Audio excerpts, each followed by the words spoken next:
So ಇವತ್ತು ನಮ್ಮ ಹತ್ರ Sony 50mm full frame lens ಇದೆ f1.8. ಬಟ್ ಈ ಬಾಕ್ಸಲ್ಲಿ ನೋಡಿದ್ರೆ 35mm ಫುಲ್ ಫ್ರೇಮ್ ಅಂತ ಇದೆ, ಇಲ್ಲಿ 50mm ಅಂತ ಇದೆ. ಗೊತ್ತಿಲ್ಲ ಏನಕ್ಕಂತ, ನೋಡೋಣ.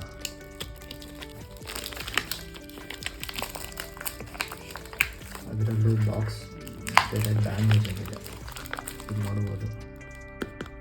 ಬಾಕ್ಸ್ ಡ್ಯಾಮೇಜ್ ಆಗಿದೆ.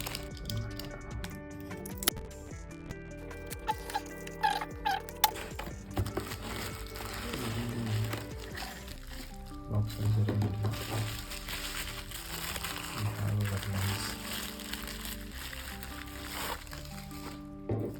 Okay, 50mm.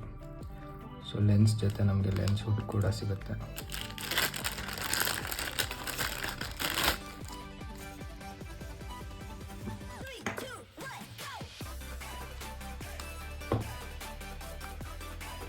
ಇಂಡಿ ಫಿಲ್ಟರ್ ಹಾಕೋಬೋದು ಔಟ್ಡೋರ್ ಶೂಟ್ ಮಾಡ್ತೀರಾ.